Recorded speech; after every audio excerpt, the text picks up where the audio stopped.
நீங்க நடனமா பாப்பீங்க, நான் பாக்குறது வேற மாதிரி பார்ப்பேன். அத்தனையும் இருந்ததுனாலதான் அவளுக்கு நான் நாட்டிய தாரகைன்னு ஒரு பட்டம் நான் கொடுக்குறேன்.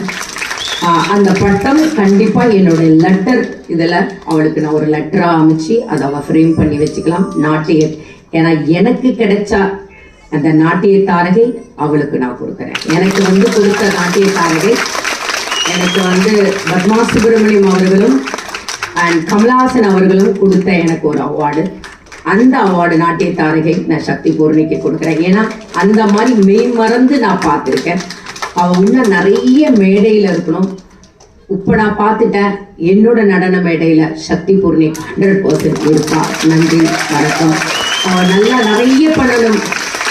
படிப்பு இருக்கலாம், சக்தி பூர்ணி எல்லாமே இருக்கலாம். ஆனால் கலைன்னு ஒன்று சொல்றது கடவுளாக கொடுக்கப்பட்டது. படிப்பு எல்லாருமே வாழ்க்கையில படிப்பு ரொம்ப இம்பார்ட்டன்ட். ஆனா கலை யாருக்குமே கடவுள் அவ்வளவு சீக்கிரம் கொடுக்க மாட்டாங்க. அந்த கலையை அதாவது நடராஜனே அவளுக்கு ஒரு அர்ப்பணிப்பாக ஒரு கடவுளை நம்ம நேர்ல பார்க்க மாட்டோம், குழந்தை ரூபத்துலதான் பார்ப்போம். சோ நடராஜனே அவளுக்கு ஆசீர்வாதம் பண்ணி நீ ஒரு நடன கலை ஒரு பெண்மணி அப்படின்னு கொடுத்துருக்காங்க. ஏன்னா அந்த அளவுக்கு அரங்கேற்றம் பண்ணியிருக்கா, அவ்வளவு அழகா பண்ணியிருக்கா. நான் வாழ்க்கையில மறக்க முடியாத ஒரு அரங்கேற்றம்னா சக்தி பூர்ணியோட அரங்கேற்றம். அற்புதம் அற்புதம், வார்த்தை இல்லை. அவள் நல்லா இருக்கணும். இந்த நடராஜன் தான் எங்களுடைய குருநாதர் நான் சொல்லுவேன். இவர் இல்லாமல் நாங்கள் இல்லை. இவங்கதான், இவர் எப்படி கொடுக்குறாரோ இந்த மேடை, அதாவது சினிமால எவ்வளவுனா கோரியோகிராஃப் பண்ணலாம்.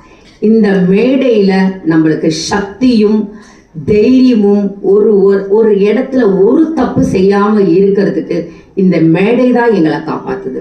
இந்த மேடை தான் எங்களுக்கு தெய்வம். அதுக்கு நடராஜன் தான் எங்களுக்கு தெய்வம். ஸோ ரொம்ப ரொம்ப சக்தி பூர்ணி, உன்னை நிறைய பண்ணணும், நிறைய அவார்டுகள் வாங்கணும்.